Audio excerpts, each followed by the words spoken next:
हैं सवाल ही जवाब का पार्ट 2 बॉडी लैंग्वेज। ये बुक जो है ना बॉडी लैंग्वेज के नाम से है और इस बुक को भी LMP सर ने लिखा है। तो सवाल ही जवाब का पार्ट 2 के अंदर इसको डिज़ाइन किया गया है और आज इस पार्ट 2 के अंदर हम समझेंगे कि जब हम किसी भी पर्सन को क्लोजिंग करते हैं राइट, तो हम बॉडी लैंग्वेज से बहुत सारी चीज़ें जो है ना हम लोग समझने वाले हैं। हम लोग अपने बारे में बहुत सारी चीज़ें समझने वाले हैं कि कैसे हम अपने आप को प्रेजेंट करें, कैसे अपने आप को हम इतने बेटर तरीके से तैयार करें कि हर जगह पे हम भी अपनी बॉडी का इस्तेमाल, अपने बॉडी लैंग्वेज का बोलते हैं ना इस्तेमाल एक बेटर तरीके से हम लोग कर सकें। तो आगे बढ़ते हैं और शुरू करते हैं इस बॉडी लैंग्वेज की बुक को, किताब को पढ़ते हैं और बॉडी लैंग्वेज के बारे में पता लगाने की कोशिश करते हैं। Body language is the best language. मतलब बॉडी लैंग्वेज जो है ना सर, ये अपने आप में एक बहुत ही बड़े बोलते हैं ना ज़बरदस्त लैंग्वेज है राइट। आगे अगर हम लोग बढ़ें, यहाँ पे बताया गया we express 70% from our body language. यहाँ पे एक एग्जांपल बताया गया है, जैसे मान लीजिए एक माँ होती है और माँ का जब बच्चा छोटा होता है तो वो बोल नहीं पाता है। तो होता क्या है कि छोटे बच्चे को बॉडी लैंग्वेज से समझने की कोशिश करी जाती है कि क्या है क्या नहीं है, बच्चा भूखा है या क्या है, जो भी चीज़ें हैं वो बॉडी लैंग्वेज से ही माँ पता लगाती है। आप समझ रहे हैं, वहाँ पे जो है ना बोलना पॉसिबल नहीं होता है, वहाँ सिर्फ बॉडी लैंग्वेज ही पॉसिबल हो पा रही है। आप समझ रहे हैं। तो थोड़ा सा आगे बढ़ते हैं। मतलब इस बुक के अंदर ये बताया गया है कि हमें थोड़ा सा एनालिसिस करना है और सामने वाले जिसको आप प्लान शो करने के लिए जा रहे हैं बॉडी लैंग्वेज से पता करना है कि वो क्लोजिंग मोड में है कि नहीं, प्लान सही से सुन रहा है कि नहीं सुन रहा है। ये सभी चीज़ें जो है ना आपको बॉडी लैंग्वेज में सीखने को मिलेंगी। तो आगे बढ़ते हैं। अगर हमें यहाँ से जैसे बताया गया है कि why body language is the important क्यों है, तो बॉडी लैंग्वेज के बारे में सर अगर हम लोग बात करें तो यहाँ पे जैसे बताया गया किसी भी इंसान को सुनना और उसका देखना और उसकी बॉडी के मूवमेंट को देखना और उसके बाद उसके रिएक्ट करने के चीज़ों को देखना कि वो कैसे रिएक्ट कर रहा है। We expression everything thoughts our body language. मतलब क्या है ना कि इंसान का जो बॉडी है राइट, उसके जो बोलते हैं ना जो थॉट्स है उसके हिसाब से जो है ना उसका जो बॉडी है वो बोलते हैं ना इंप्रेशन छोड़ रहा होता है। अगर आप किसी को ध्यान से सुने और उसको ध्यान से देखें वो क्या रिएक्ट कर रहा है, अगर ये सब चीज़ों को ध्यान से देखें तो हमारी आपकी जो बॉडी है, हमारा आपका जो फेस है सर, ये मुंह से ये बता रहा होता है कि आप जो है ना गुस्से में हैं कि कैसे हैं। आप समझ रहे हैं, ये सभी चीज़ें आपको जो है ना आपका जो फेस है वो बता देता है, आपका बॉडी लैंग्वेज राइट। यहाँ पे जैसे बताया गया है हम आप लोगों में से काफ़ी सारे ऐसे लोग हैं, जैसे यहाँ पे बताया गया है क्लैरिटी, ट्रस्ट, रेपुटेशन राइट। इसका मतलब क्या है, इसका मतलब है कि जैसे मान लीजिए हम आप लोगों में से ऐसे काफ़ी सारे लोग हैं जब मार्केट के अंदर प्लान शो करने जाते हैं और बाय द वे अगर वो बोलते हैं ना सेटिस्फेक्शन के साथ काम नहीं कर रहे हैं, मतलब प्लान शो नहीं कर रहे हैं, तो होता क्या है कि उनकी जो वर्ड है, जब वो वर्ड बोल रहे हैं तो उनके वर्ड अलग जा रहे हैं और बॉडी लैंग्वेज अलग जा रही है। मतलब आपस में बोलते हैं ना मैच जब नहीं होती है बॉडी लैंग्वेज और आपके जो वर्ड्स हैं दोनों, तो सामने वाला पर्सन जो है ना वो भरोसा नहीं कर पाता है हम लोगों पे। इसलिए एक चीज़ ध्यान देनी है कि जब आप वर्ड्स का इस्तेमाल करें राइट, जब आप बोलें तो उसमें आपकी शब्द और बॉडी लैंग्वेज मैच होनी चाहिए। नहीं तो क्या होगा, सामने वाले पर्सन को ऐसा लगता है कि आप खुद भी कंफ्यूज हो, हमें बताने के लिए आप आए हो। आप समझ रहे हैं, इसलिए बॉडी लैंग्वेज और ये क्या बोलते हैं आपके जो वर्ड्स बोल रहे हैं, ये दोनों चीज़ें मैच जब होती हैं तब सामने वाले पर्सन को बड़ी जल्दी ट्रस्ट हो जाता है। लेकिन हम आप लोगों की बॉडी लैंग्वेज अलग जा रही है, हमारे वर्ड्स अलग जा रहे हैं, जब मिसमैच होते हैं तो सामने वाला पर्सन हमें कंफ्यूज समझता है और सामने वाला पर्सन हम पे भरोसा नहीं कर पाता है। इसलिए वर्ड्स और बॉडी लैंग्वेज मैच होनी चाहिए।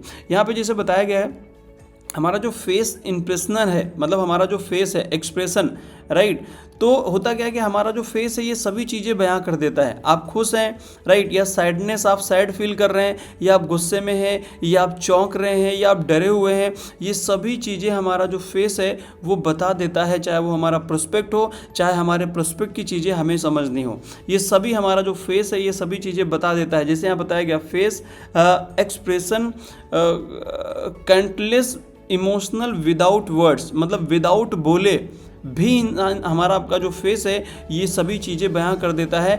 बॉडी लैंग्वेज से हम लोग इसका पता कर सकते हैं। इसलिए हमें आपको अपने फेस पे बहुत ज़्यादा ध्यान देने की ज़रूरत है, ठीक है। ये सभी चीज़ें बयां कर देता है।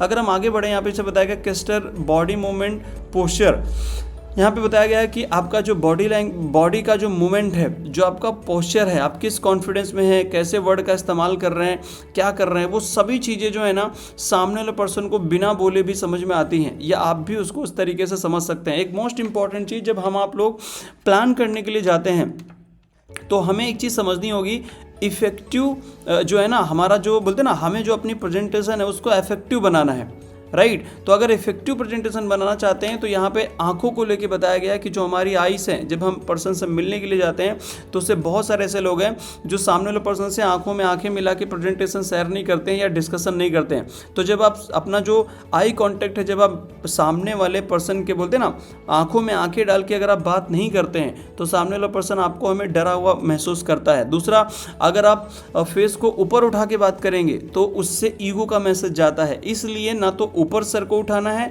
ना नीचे झुकना है, आंखों में आंखें डाल के आपको बात करनी है। लेकिन ध्यान दीजिएगा, जो प्यार से आई कांटेक्ट करके आंखों में आंखें डाल के हम लोग जो प्रेजेंटेशन या कोई भी डिस्कशन करते हैं, तो एक चीज़ ध्यान दीजिएगा कि कहीं घूरना ना बन जाए, क्योंकि ज़्यादा गौर से देखना, इसको घूरना भी कहते हैं। तो प्यार से ही आई कांटेक्ट बनाइएगा, लेकिन आई कांटेक्ट जो है ना ये बहुत ज़्यादा इंपॉर्टेंट है हमारी प्रेजेंटेशन को इफेक्टिव बनाने के लिए, राइट।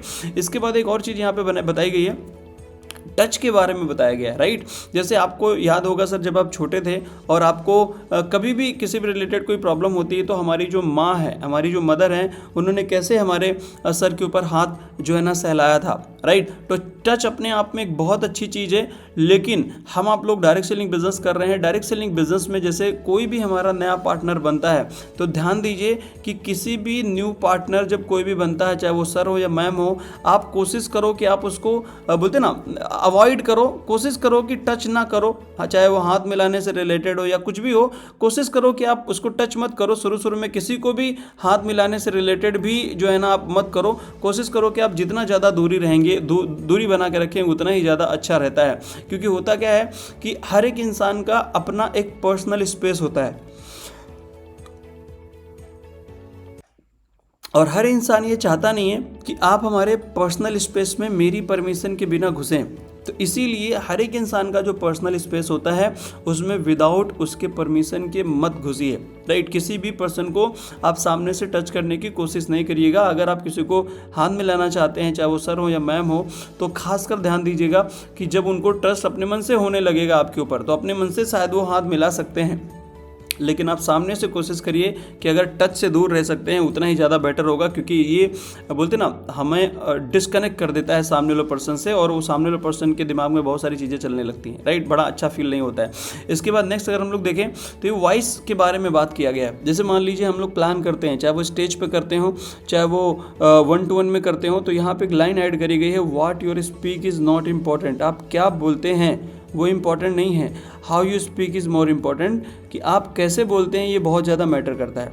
कि जैसे आपने देखा होगा जितने भी महान स्पीकर्स हैं, राइट, जो स्टेज पे बात करते हैं या ऑफलाइन में बात करते हैं या फिजिकली बात करते हैं, राइट, 1-to-1 में बात करते हैं, तो उन्होंने अपनी एक चीज़ ध्यान दी होगी कि वो अलग अलग टाइम पे, किस टाइम पे अपनी आवाज़ को बढ़ाना है, किस टाइम पे आपको अपनी आवाज़ को स्लो करना है, वो सभी चीज़ें उनको आती हैं। हम आप लोगों में से काफ़ी सारे ऐसे डायरेक्ट सेलर हैं जो सामने वाले पर्सन को प्लान शो कर रहे हैं और बड़ा मोटिवेटेड है, और सामने वाले पर्सन को इतना तेज बात कर रहे हैं ज़्यादा जोश दिखाने के चक्कर में कि सामने वाले पर्सन को आवाज़ से ज़्यादा उसके कानों में आपकी आवाज़ चुभने लगी है। तो जब चुभने लगेगी तो ये ख़राब हो जाएगा पूरा काम। इसलिए हर एक सिचुएशन में आपको अपनी वॉल्यूम जरूर सेट करनी है, उतनी ही वॉल्यूम सेट करो जितने में कंफर्टेबल हो। जैसे भी कभी कभी मैंने देखा है, एक छोटा सा लेक्चर लोग ले रहे होते हैं और लेक्चर में ऑडियंस बैठी हुई होती है, और शुरू में जो आगे लोग बैठे हुए हैं और बहुत सी तेज़ी से बोल रहे हैं, उनके कानों में इतनी ज़्यादा बात चुभ रही है, और लास्ट में जो बैठे हुए लोग हैं, कभी कभी ऐसा होता है कुछ लोग इतना स्लो बोलते हैं कि सामने लोगों को समझ में नहीं आता है, राइट, कि क्या बोलना सर चाह रहे हैं। इसीलिए ध्यान देना है कि हमें अपनी जो वॉल्यूम है इस पर बात करना, चाहे आप 1-to-1 में बात कर रहे हो, इवेंट में बात कर रहे हो या छोटे मोटे प्रोग्राम्स में आप डिस्कस कर रहे हो, तो अपनी वॉल्यूम पहले सेट कर लीजिए और उसके बाद आप बात करिए। कभी भी ज़्यादा और कम वॉइस नहीं होनी चाहिए जिससे कि पर्सन को डिस्टर्ब करते। एक और चीज़, बॉडी लैंग्वेज में सर लोगों के लिए और मैडम लोगों के लिए दो चीज़ें यहाँ पे बताई गई हैं। यहाँ पे जो सर लोग होते हैं, सर लोगों को बॉडी लैंग्वेज को समझने के लिए लगभग 42% जो है ना बॉडी लैंग्वेज को समझ पाते हैं, 4 से 6 एरियाज़ में ही समझ पाते हैं। लेकिन अगर आप मैडम लोगों की बात करेंगे तो लगभग 87% जो है ना ये बॉडी लैंग्वेज को मैडम लोग समझते हैं। तो मैक्सिमम बोलते हैं ना 14 से 16 एरियाज़ में राइट मैडम लोग जो होते हैं ये बॉडी लैंग्वेज को समझ रहे होते हैं। इसका मतलब ये है कि सर लोगों से ज़्यादा बॉडी लैंग्वेज को मैडम लोग समझते हैं। आप समझ रहे हैं? आगे बढ़ते हैं। यहाँ पे जैसे बताया गया है, आप हम लोगों को ध्यान देना, जब आप स्टेज पे बात कर रहे हो या कहीं पे भी बात कर रहे हो या आपने किसी को देखा होगा, बहुत सारे ऐसे लोग हैं जो पैरों में पैर, यहाँ पे आप देखेंगे तो दो तरीके के लोग खड़े, एक जिनके पैरों के गैप में स्पेस थोड़ा ज़्यादा है और कुछ लोग ऐसे हैं जिनमें स्पेस कम है। जो लोग कॉन्फिडेंस से लेस होते हैं, जिनका कॉन्फिडेंस मतलब थोड़ा डरे हुए रहते हैं, वो लोग आप बात करते हुए देखोगे, चाहे वो स्टेज पर बात कर रहे हो, आप देखोगे उनके जो पैरों का जो स्पेस है वो बहुत कम होगा। और जो लोग रिलैक्स और कॉन्फिडेंस के साथ बात कर रहे हैं, जो कॉन्फिडेंट रह के बात कर रहे हैं, आपने देखा होगा उन लोगों के पैरों के बीच में जो गैप है वो थोड़ा सा ज़्यादा होता है, राइट। ये दर्शाता है बॉडी लैंग्वेज में कि आप कॉन्फिडेंट रह के जो है ना बात कर रहे हैं। ओके, इसके बाद में हाथों के ऊपर अगर हम लोग बात करें तो जब आप प्लान प्रेजेंट करते हैं, चाहे ऑफलाइन में करें या आप 10 लोगों के सामने करें, एक चीज़ ध्यान देनी है, कभी भी ऐसे हाथ जो है ना, जिस तरीके से यहाँ पे आप देख रहे हैं, जब अलग अलग तरीके के लोगों ने हाथ क्रॉस लाइन करे हुए हैं, कुछ ने हाथ जेब में डाला हुआ है, तो जब आप प्रेजेंटेशन करते हैं तो कभी भी पॉकेट में हाथ डाल के बात नहीं करनी है, कभी भी इस तरीके का हाथ फोल्ड करके बात नहीं करनी है, राइट। अगर आप इस तरीके से करते हैं तो सामने वाला पर्सन को ऐसा दिखाता है कि आप खुद ही इंटरेस्टेड नहीं हो इस चर्चा को आगे बढ़ाने के लिए। आप समझ रहे हैं? इसलिए हाथ को बांधना नहीं है, पॉकेट में हाथ डाल के कभी भी बात नहीं करिएगा। आप समझ रहे हैं? ये बहुत ही गलत इंपैक्ट डालती है हमारे इस बिजनेस के अंदर, राइट।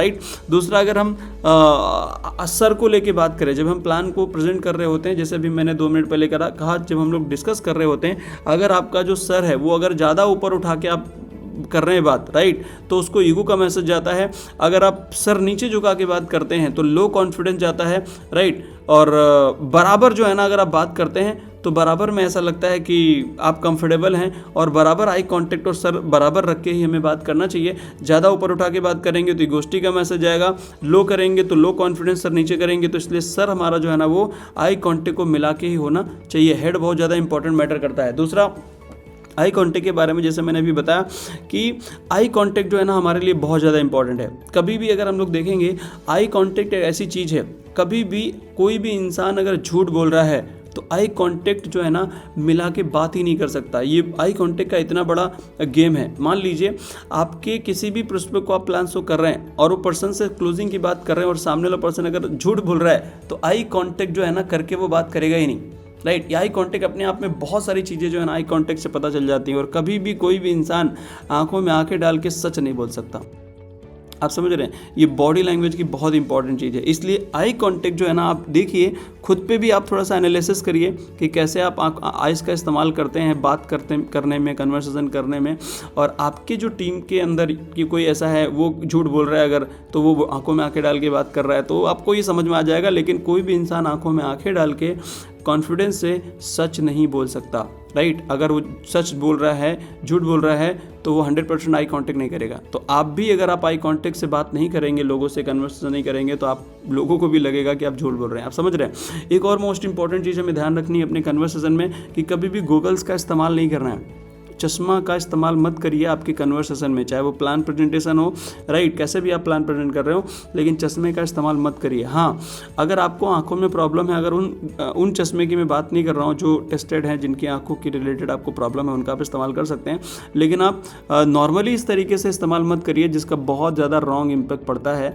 80% लगभग आई कॉन्टेक्ट का गेम होता है हमारे बिजनेस में, कन्वर्सेशन का, हमारी इफेक्टिव प्रेजेंटेशन को बनाने के लिए 80% लगभग होता है। आप समझ रहे हैं? और 20% होता है एक्सप्रेशन। आप समझ रहे हैं? तो आई कांटेक्ट और एक्सप्रेशन छोड़ना, राइट, ये दो चीज़ें बहुत ही ज़्यादा आपके कम्युनिकेशन को, आपके वार्तालाप को, आपके टॉकिंग को, आपके कन्वर्सेशन को बेटर बना सकती हैं, राइट। इसके बाद एक चीज़ ध्यान देनी है कि कभी भी खुले बोलते हैं ना बिहेवियर में बात करना है। जब आप खुले बिहेवियर में बात करते हैं तो बहुत ही ज़्यादा ऐसा लगता है सामने वाले पर्सन को कि आप बहुत ही ईमानदार हैं आप, राइट। इसके बाद आप उंगली दिखा के बात नहीं करिएगा। लास्ट पॉइंट दिया गया है तो आप फिंगर गिव्स डोमिनेट, मतलब अगर आप उंगली दिखा के बात कर रहे हैं, प्लान में देखा है मैंने काफ़ी सारे लोग प्लान प्रेजेंटेशन में उंगली दिखा के बात करते हैं, तो उसको ऐसा लगता है कि आप उससे डोमिनेट कर रहे हैं। ये बहुत ही नेगेटिव का मैसेज जाता है सामने वाले पर्सन के सामने उंगली दिखा के बात करना। तो कभी भी उंगली दिखा के बात नहीं करिएगा, चाहे प्लान 1-to-1 में कर रहे हो, चाहे आप ग्रुप प्लान कर रहे हो, राइट। इसके बाद में अगर हम और बात करें, हम आप लोगों में से काफ़ी सारे लोग जब हाथ मिलाते हैं, लोगों को पता नहीं हाथ मिलाना, तो लोग सामने वाले पर्सन के हाथ को बहुत तेज़ी से दबा देते हैं, टाइट पकड़ लेते हैं, राइट। तो कभी भी हाथ को मिलाने का एक तरीका है, नॉर्मल तरीके से मिलाइए जैसे नॉर्मल मिलाया जाता है, राइट, ना कि आप हाथ को पकड़ के उसको दबा दीजिए, आप समझ रहे हैं। इसलिए कभी भी हाथ मिलाना है तो नॉर्मल जो है ना, जैसे हाथ मिलाया जाता है उस तरीके से मिला सकते हैं। लेकिन हाथ मिलाने के भी लगभग 3 तरीके हैं जो कि आज हम समझने वाले हैं। 3 तरीके के हैं। पहला, हाथ मिलाना एकदम जैसे ही दिखाया गया डिस्प्ले पे, हाथ मिलाने का राइट तरीका यही है। लेकिन काफ़ी सारे लोग क्या करते हैं, हम आप लोग हाथ मिलाते हैं और लोग कह देते हैं कि ये लो भाई साहब मेरा हाथ तुम खुद ही मिला लो, राइट। ऐसे लोग जो मार्केट में मिलते हैं हमें और कहते हैं ये लो मेरा हाथ तुम खुद ही मिला लो, राइट। एकदम बोलते ना मछली वाला हाथ जिसको कहते हैं, राइट। तो इससे क्या होता है कि ऐसे लोग जो है ना बिल्कुल नकारात्मक होते हैं अपनी लाइफ में, और उनके कोई सपने नहीं होते हैं, कोई ड्रीम्स नहीं होते हैं, आप समझ रहे हैं। तो आप भी कभी ऐसी आदत ना डालिएगा कि आप भी बोलें लो हमारा हाथ मिला लो, आप समझ रहे हैं। एक ये तरीका हो गया। दूसरा तरीका कभी देखा गया है, मैंने देखा है काफ़ी सारे लोगों को, जब वो हाथ मिलाते हैं तो एक हाथ मिलाते हैं उसके ऊपर दूसरा हाथ रख देते हैं। ये लालच को दर्शाता है सर। खासकर ऐसे बहुत सारे लोग हैं, मैंने ऐसे देखे हैं या आपने भी देखे होंगे कि जब वो मिलने आते हैं आपसे और उनको लगता है कि यार मेरा काम कुछ बनाना है, बहुत सारे ऐसे लोग हैं जो अपना काम बनाने के लिए जब हाथ मिलाते हैं आपसे तो हाथ के ऊपर एक और हाथ धर देते हैं अपना। तो इसका मतलब क्या है, इसका मतलब ये है कि वो बोलते ना, ये जो पॉइंट है ये आपके लालच को दर्शाता है। तो कभी भी हाथ जब आप मिलाएंगे तो हाथ के ऊपर हाथ कभी मत रखना। दूसरा, आप हाथ टाइट किसी का ना दबाइएगा, ना कि किसी को बोलिएगा कि लो मेरा हाथ जो है ना आप मिला लीजिए। इसलिए हाथ मिलाने का ये राइट तरीका है जो डिस्प्ले पे दिया गया है, आप समझ रहे हैं। इस तरीके से आप बॉडी लैंग्वेज का इस्तेमाल कर सकते हैं। एक और मोस्ट इंपॉर्टेंट चीज़, कैजुअल सेटिंग। हम आप लोग जब मार्केट के अंदर प्लान करने के लिए जाते हैं तो ध्यान दीजिएगा, कभी भी वहाँ पे जब बैठेंगे आप तो स्ट्रेट फॉरवर्ड बैठिएगा, जैसे ये मैडम आपको दिखाई दे रही है डिस्प्ले पे, इस तरीके से बैठिएगा। काफ़ी सारे लोग प्लान शो करने जाते हैं और चेयर पे टेक लगा के बैठ जाते हैं, राइट। आप अगर टेक लगा के बैठेंगे सर तो ये सबसे पहले मैक्सिमम लोगों को नेगेटिव रिस्पांस देता है कि आपने पहले ही ये मैसेज दे दिया कि आप बड़े लापरवाह किस्म के इंसान हैं। इसलिए स्ट्रेट फॉरवर्ड बैठिएगा, पीछे कभी भी टेक लगा के नहीं बैठिएगा, बिल्कुल स्ट्रेट फॉरवर्ड बैठ के ही हर टाइम बात करिएगा, जिससे कि आप आने वाले समय में ये जब ऐसे बैठ के आप बात करते हैं तो लोगों को मैसेज जाता है कि आने वाले फ्यूचर में आप एक बड़ी लीडरशिप अपने अंदर लेके आ सकते हैं। लेकिन आप कभी भी बोलते ना लापरवाही का रवैया कभी भी सामने वाले पर्सन को मैसेज नहीं जाना चाहिए। इससे एकदम एक्टिव रह के बैठिएगा। कोशिश करिएगा कि ज़्यादा ओवर स्मार्ट मत करिए। कुछ लोग पैर पे पैर रख के बैठ जाते हैं, लेकिन कोशिश करिए कि जब आप बात कर रहे हो तो कोशिश करिए कि जो सामने वाला पर्सपेक्ट जैसे बैठा है वैसे ही बैठने की कोशिश करिए, जिससे उसको ये लगे कि तुम में और उसमें कोई फ़र्क नहीं है, जिससे कि वो अच्छी तरीके से कनेक्ट हो सके। ओके, तो ये बहुत ही ज़्यादा मैटर करता है। इसके बाद में हम लोग आगे बढ़े तो ये एक बहुत बड़ा श्रृंगार है जिसको कहते हैं स्माइल, श्रृंगार है, राइट।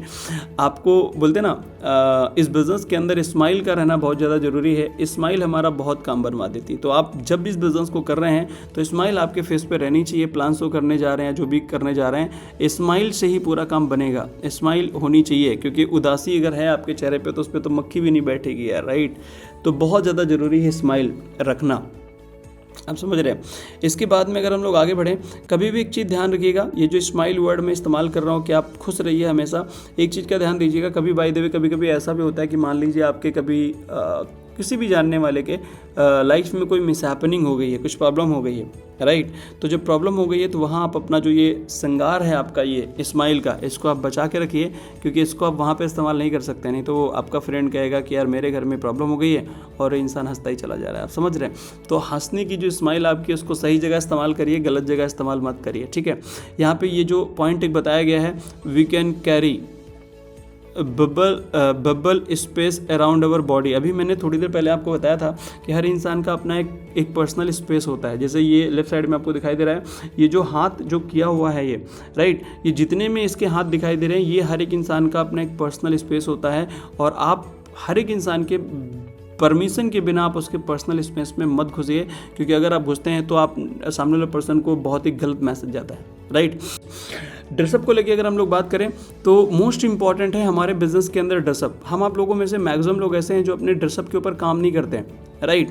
तो ड्रेसअप पे अगर सर आप काम करेंगे तो ये कितना बड़ा इम्पैक्ट डालता है अगर हम लोग समझें। यहाँ पे सामने वाला जो हमारा प्रोस्पेक्ट है वो पहले ही ये जज कर लेता है आपकी पर्सनालिटी से, आपके कपड़े पहनने के ढंग से, कि आप कितने क्रेडिबल हैं, भरोसे के कितने लायक हैं, आपको कितना पसंद किया जा सकता है, लाइकेबल, राइट, और आपकी कितनी चलती है एथोराइज, क्या बोलते हैं ना, कि आप कितना ज़्यादा आप किसी को बोलेंगे तो आपकी बात कोई सुने, और आपको कितना नॉलेज होगा। आदमी जब कपड़े अच्छा पहनते हैं तो वो ये अंदाज़ा लगाता है कि यार क्या नॉलेज होगा इंसान को, यार इतना बढ़िया अगर पर्सनालिटी है, राइट। दूसरा, कितना सक्सेसफुली होगा, कितना अप्रोचेबल होगा, ये सभी चीज़ों का मैसेज जाता है सामने वाले पर्सन को। हम आप लोगों में से मैंने देखा है काफ़ी सारे लोग डायरेक्ट सेलिंग में आ गए, लेकिन अपने कपड़ों के ऊपर बिल्कुल भी वो ध्यान नहीं देते हैं, वैसे ही कैजुअली ढंग से जाते हैं, राइट। तो सामने वाला पर्सन भरोसा बिल्कुल नहीं करता है, पसंद बिल्कुल नहीं करता है, और उसको लगता है क्या ही इनको नॉलेज होगी यार, जब बने फटीचर घूम रहे हैं तो आप समझ रहे हो, और क्या ही ये सक्सेसफुल इंसान होंगे, जब ये है ही नहीं तो इनको सुन के क्या फ़ायदा, और क्या फ़ायदा इनके साथ ज्वाइन करके, आप समझ रहे हैं। इसलिए कपड़े को लेकर, ड्रेसअप को लेकर बहुत ज़्यादा हम लोगों को ध्यान रखना है। अगर आप डायरेक्ट सेलिंग बिजनेस कर रहे हैं तो बहुत ज़्यादा ध्यान देना है कपड़े को लेकर, क्योंकि कपड़े देख के ही सामने वाला पर्सन प्लान सुनने से पहले, आपसे कन्वर्सेशन करने से 3 मिनट पहले, 2 मिनट पहले आपके प्रति एक बढ़िया, बोलते ना, एक धारणा बना लेता है कि आप कितना भरोसा करने के लायक हैं, कितना पसंद किए जा सकते हैं, और कितनी आपकी चल सकती है, और आपको मैं फॉलो करूं या ना फॉलो करूं, और आपको कितना नॉलेज हो सकता है, आप समझ रहे हैं। इसलिए हमें ध्यान देना है। नॉर्मली एक शर्ट जो है ना आप रखिए अपने बिजनेस के लिए, अगर आपके पास अभी बहुत सारा पैसा नहीं है तो normally shirt, tie, socks, right, watch और हेयर कट, ये इतने सारे एरियाज़ हैं जिसमें आप काम कर सकते हैं, राइट। और मैंने देखा है काफ़ी सारे स्टूडेंट हैं इस बिज़नेस में जिनका हेयर कट बिल्कुल भी वैसा रहता है, राइट। तो ध्यान दीजिए, आपका जो हेयर कट है, राइट, आपका वॉच, आपका शॉक्स, राइट, ये जितनी भी चीज़ें मैं बता रहा हूँ, ये सभी चीज़ें जो है ना आप अच्छी तरीके से मेंटेन कर लीजिए, जो कि हमारे बिज़नेस के लिए बहुत ज़्यादा इंपॉर्टेंट है। इसके बाद में अगर हम लोग बात करें, हम आप लोग जो प्लान प्रेजेंट करते हैं बॉडी लैंग्वेज के अंदर, जो हम वर्ड्स का इस्तेमाल करते हैं उसमें 7 से 10% जो है ना वो इम्पैक्ट डालते हैं हमारे वर्ड। बात करने का जो हमारा तरीका है वो 20 से 30% जो है ना वो इम्पैक्ट डालते हैं, और बॉडी लैंग्वेज का 60 से 80% जो है ना हमारा बॉडी लैंग्वेज इम्पैक्ट डालता है, आप समझ रहे हैं। इसलिए जब आप प्लान प्रेजेंट करते हैं तो आप स्ट्रेट फॉरवर्ड बैठ के आप प्लान करें। आप देखें यहाँ पे लेफ्ट साइड में एक मैडम बैठे हुए हैं जो बहुत ही ज़्यादा एक्टिव हैं, तीनों लोग यहाँ पे हैं, तीनों में से आप देखिए सबसे अच्छा बॉडी लैंग्वेज जो आपको मैसेज दे रहा होगा कि एक्टिव कौन है, तो आप देख रहे होंगे ये मैडम, क्योंकि ये पैर पे पैर रखे हैं और ये लेटे हुए टेक लगा के इस तरीके से कभी भी नहीं बैठिएगा कहीं भी, नहीं तो आपका पूरा इंप्रेशन डाउन हो जाएगा, आप समझ रहे हैं। इसके बाद में अगर हम लोग आगे बढ़ें तो बॉडी लैंग्वेज जो हमारी है, ये बोलते ना वर्ड्स, राइट, सेंसेस, ये सभी चीज़ों को मिल के जो है ना ये बनते हैं। थोड़ा सा इस पर सही से डिटेल में और डिस्कस करते हैं। यस, आप देखेंगे तो यहाँ बताया गया कि हमारे हाव भाव, स्माइल, ड्रेसअप, बॉडी का मूवमेंट करना, ये सभी चीज़ें इम्पैक्ट डाल रही होती हैं सामने वाले पर्सपेक्ट पे। एक और मोस्ट इंपॉर्टेंट चीज़ यहाँ पे बताई गई है, हम आप लोगों में से काफ़ी सारे लोग, यहाँ पे लिखा है अपने चॉइस को अपने प्रोफेशन के अंदर मिक्स करने की कोशिश ना करें। हम आप लोगों में से काफ़ी सारे ऐसे लोग हैं, डायरेक्ट सेलिंग बिजनेस में आने के बाद डायरेक्ट सेलिंग के लिए एक प्रॉपर एक ड्रेसअप होता है, लेकिन हम आप लोगों में से काफ़ी सारे लोग उसमें अपना ड्रेसअप मिक्सिंग कर देते हैं, कुछ भी पहन लेते हैं। अब कुछ भी पहन के जब आप मार्केट में वर्क करोगे और प्रोस्पेक्ट के सामने बैठोगे तो सामने वाला पर्सन तो आपको ऐसे ही लेगा ना। इसलिए अपना जो ड्रेसअप है उसको मिक्स करने की कोशिश ना करें। आपके पर्सनल का अलग ड्रेसअप रहना चाहिए और बिजनेस करने का अपना अलग ड्रेसअप होना चाहिए, जो कि ये बुक हमें बताना चाहती है, राइट। इसके बाद में यहाँ पे एक मोस्ट इंपॉर्टेंट चीज़ बताई गई कि हम आप लोगों में से कई सारे लोग प्रेजेंटेशन देते समय सर खुजलाते हैं, तो ध्यान दीजिएगा, सर खुजलाना यहाँ बताया गया है। अक्सर आपने देखा होगा कुछ लोग बात करते समय सर को खुजलाते हैं। अगर आप सर को खुजला रहे हैं तो ये मैसेज जाता है सामने वाले पर्सन को कि यार आप खुद भी डाउटफुल हो, राइट। तो आप कभी भी किसी के सामने प्लान प्रेजेंट कर रहे हो या डिस्कस कर रहे हो तो सर नहीं खुजलाइएगा। अगर आप सर खुजला रहे हैं, राइट, तो ये डाउटफुल का मैसेज जाता है और ऐसा लगता है कि आप खुद भी कंफ्यूज हैं। इसलिए सर बिल्कुल नहीं खुजलाइएगा, राइट, पहले ही खुजला जाइएगा जो आपको करना है, राइट। इसके बाद में अगर हम लोग आगे बढ़े, नेक्स्ट आप यहाँ पे देखेंगे तो यहाँ पे बताया गया चेहरे को लेके, जब हम लोग प्लान को प्रेजेंट कर रहे होते हैं या स्टेज पे बात कर रहे होते हैं या कोई ट्रेनिंग दे रहे होते हैं, तो ध्यान दीजिएगा कि आपके चेहरे पे अगर कुछ भी प्रॉब्लम हो रहा है, मान लीजिए एग्जांपल, तो चेहरे को छूइएगा नहीं, राइट। क्योंकि जब आप सच नहीं बोल रहे होते हैं, नकारात्मक भावनाएं संपर्क का सामना करती हैं। इसका मतलब ये है कि जब आप बात करते करते बीच में फेस को छूते हैं तो सामने वाला पर्सन को लगता है कि यार आप खुद भी नेगेटिव हैं इस चीज़ से, राइट, आप नकारात्मक बातें कर रहे हैं, नकारात्मक का ये मैसेज जाता है, नेगेटिविटी का मैसेज जाता है। इसलिए कभी भी फेस को टच नहीं करना है बात करते समय, राइट। आपको लगता है अगर फेस में या आँख में कुछ ज़्यादा प्रॉब्लम है तो आप रुमाल का इस्तेमाल कर सकते हैं, लेकिन ऐसे ही मत करिएगा, नहीं तो आप पूरा ख़राब कर देंगे, राइट। तो एक इसके बाद और आगे हम लोग बढ़े, तो इसके बाद अगर हम लोग देखें तो एक चीज़ ध्यान देनी है कि जब कभी भी प्लान प्रेजेंट आप करो, राइट, तो जो आपका प्रोस्पेक्ट है, ध्यान दीजिए कि वो प्रोस्पेक्ट ऐसे जैसे खड़े हुए हैं भाई साहब, राइट, हाथ बांध के, तो हाथ मैक्सिमम लोगों के खुलवा के बात करिए, चाहे वो प्लान कर रहे हो, चाहे आप ट्रेनिंग कर रहे हो, कैसे भी कर रहे हो, क्योंकि जब ये हाथ क्रॉस होता है तो इंसान का दिमाग बंद होता है। तो अगर आपका प्रोस्पेक्ट चेयर पे टेक लगा के बैठा हुआ है पीछे, इसका मतलब वो इंटरेस्ट नहीं ले रहा है, हाथ बांध रहा है तो उसको हाथ खुलवा दीजिए, नहीं तो क्या होगा कि उसका दिमाग ब्लॉक रहेगा, आपकी बात उसको समझ में ही नहीं आएगी। आप समझ रहे हैं? तो इसलिए जो है ना बॉडी लैंग्वेज में ये चीज़ें बहुत ज़्यादा इंपॉर्टेंट है, समझ रहे हैं। इसके बाद में अगर हम लोग बात करें, नेक्स्ट हम लोग बात कर रहे हैं री थिंकिंग के बारे में। हम आप लोग जब किसी को प्लान शो करते हैं तो उसमें हमें देखने मिलता है कि बहुत सारे लोग ऐसे गाल पे अपने हाथ रख लेते हैं, राइट, और हाथ रखते हैं और प्लान को समझने के बाद बहुत सारी चीज़ें उनके दिमाग में चल रही होती हैं। तो कोशिश करिए कि जब ऐसी सिचुएशन में कोई आपका पर्सपेक्ट होता है तो इसका मतलब ये है कि अपने पॉइंट ऑफ व्यू के हिसाब से जज कर रहा होता है जो आपने बातें बोली है, आपने जो प्लान दिखाया है उसमें बहुत सारी चीज़, जो भी चीज़ें आपने बोली है उससे वो अलाइन कर रहा है अपना जो पॉइंट ऑफ व्यू है उसमें, और वो थोड़ा सा समझने की कोशिश कर रहा है। तो आप ध्यान दीजिए, अगर ऐसी सिचुएशन है तो आप बीच में ज़्यादा बोलिए नहीं, उसको सोचने दीजिए और जवाब का इंतज़ार करिए, ठीक है। तो ज़्यादा बोलिएगा नहीं, सुनते रहिए, थोड़ा सा देखिए क्या है, और बाद में आपको पता चलेगा कि वो सामने वाला पर्सन आपको बहुत ही ज़्यादा समझदार समझेगा। अगर आप जितना ज़्यादा बोलते ना, कम बोलेंगे उतना ही ज़्यादा आपको इफेक्टिव जो है ना आप बात कर सकते हैं, ठीक है।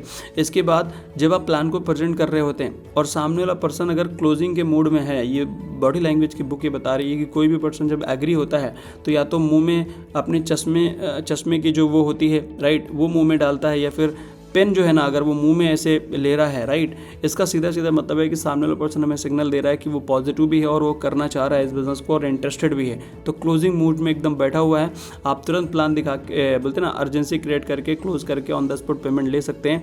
आप इस चीज़ में बॉडी लैंग्वेज में ध्यान दीजिएगा। अगर कोई पेन इस तरीके से मुँह में डाल रहा है या कोई भी चीज़ मुँह में इस तरीके से कर रहा है तो इसका मतलब है कि वो क्लोजिंग के लिए तैयार है, राइट। इसके बाद में अगर हम लोग आगे बढ़ें, हम लोग बहुत सारे लोग जो प्लान शो करने की बात करते हैं तो वहाँ पे हम देखते हैं काफ़ी सारे लोग कुछ इस तरीके के पोजीशन में खड़े होते हैं। तो ध्यान दीजिएगा, आज के बाद अगर कोई इंसान इस पोजीशन में खड़ा हुआ है तो इसका मतलब वो ये बता रहा है कि मुझे सब पता है। और जब इस पर्सन को सब पता है तो ऐसे लोगों से जो है ना आप जैसे ही देखें कि इसकी इस तरीके की पोजीशन है तो वहाँ अपना टाइम ख़राब करके बहस ना करें, राइट, क्योंकि इस तरीके की बॉडी लैंग्वेज से हमें इशारा मिल जाता है कि ये सामने वाला पर्सन जो है ना ये बताना चाह रहा है कि यार मुझे सब पता है जो तुम बताने आए हो। आप समझ रहे हैं? तो इसलिए या तो उसकी बॉडी लैंग्वेज जो है ना, ये बॉडी का जो ये बनाया है इसको आप चेंज करवाओ, राइट, और या फिर आप उससे बहस हो जाएगी आपकी, इसलिए आप उससे ना ही बात करें तो ज़्यादा बेटर रहेगा, राइट। पोजीशन चेंज होगी कभी और उसका माइंड सेट चेंज होगा तो आप बात कर सकते हैं, राइट। तो ये चीज़ हो गया। इसके बाद में नेक्स्ट हम लोग आगे बढ़ते हैं। एक और मोस्ट इंपॉर्टेंट चीज़, जब हम लोग प्लान को प्रेजेंट कर रहे होते हैं तो काफ़ी सारे ऐसे लोग हैं जो इस तरीके से गंभीरता से बैठ के सोचने लगते हैं। जब कोई भी व्यक्ति बहुत ही ज़्यादा गंभीरता से सोचता है तो चुप हो जाना और एनालिसिस करना उसके बारे में कि ये क्या सोच रहा होगा, राइट। आप बोलिएगा नहीं, जो भी पर्सन प्लान देखने के बाद आप एनालिसिस कर रहा हो, कुछ सोच रहा हो तो आप सामने से कुछ नहीं बोलिएगा और समझने की कोशिश करिएगा और उसके जवाब का इंतजार करिएगा, ठीक है। जल्दी आप क्लोजिंग की तरफ आगे बढ़ जाएंगे। एक और मोस्ट इंपॉर्टेंट चीज़ यहाँ पे बताया गया, तेज हाथ रगड़ना उत्साह है, धीमी हाथ रगड़ना तब है जब व्यक्ति लाभ की उम्मीद करता है, राइट। इसका मतलब क्या है? इसका मतलब ये है कि मान लीजिए आपने जब छोटे थे आप तो आपने ध्यान दिया होगा कभी कि जब जलेबी घर पे आया करती थी तो बोलते थे यार जल्दी निकालो, वाह, हाथ रगड़ते थे हम लोग, राइट। तो उसी तरीके से जब सामने वाला पर्सन कभी भी इस मूड में रहता है, अगर वो हाथ घिस रहा है, राइट, तो इसका मतलब है वो चाहता है कि जल्दी ज्वाइन कराओ, जल्दी मेरे को ज्वाइन कराओ। आप समझ रहे हैं? आप इस तरीके से अगर वो हाथ रगड़ रहा है इसका मतलब है कि वो सामने वाला पर्सन लाभ की उम्मीद कर रहा है कि यार क्या लाभ दिला रहे हो आप मुझे, जल्दी बताओ क्या लाभ दिला रहे हो। आप समझ रहे हैं? तो इस तरीके से तो सामने वाला पर्सन को ऑन द स्पॉट ज्वाइन करा सकते हैं लाभ दिखा के, लेकिन अगर इस सिचुएशन में कोई है पोजीशन में तो आप समझ सकते हैं कि वो ये चीज़ें चाहता है, राइट। तो ये था हमारा बॉडी लैंग्वेज का बुक जिसमें काफ़ी सारी चीज़ें आपने लर्न करी होगी। ये सभी चीज़ों को आज के बाद एनालिसिस करना शुरू करिए। वैसे पता तो पहले से हम लोगों को है, बट हम इस चीज़ को बोलते ना कर तो रहे थे लेकिन हम जानते नहीं थे, लेकिन आज से इस बुक से हमने समझा है कि बॉडी लैंग्वेज क्या होता है, अलग अलग पोजीशंस के बारे में। तो सर इन पोजीशंस को समझिए और समझने के बाद आप इनको कोशिश करिए अपनी लाइफ में उतारिए, जिससे कि आप बॉडी लैंग्वेज को, सामने वाले पर्सन की बॉडी लैंग्वेज को समझ सकें कि सामने वाले पर्सन इंटरेस्टेड है कि नहीं है, क्लोजिंग के मोड में कब है। ये सभी चीज़ें आप देखेंगे तो आपको क्लोजिंग में बहुत ज़्यादा ये बॉडी लैंग्वेज की चीज़ें आपको बहुत सारा नॉलेज देंगी। तो बस इसी के साथ इस वीडियो को यहीं पे एंड करेंगे। थैंक यू सो मच और मिलते हैं किसी नेक्स्ट वीडियो में। जय हिंद, जय भारत।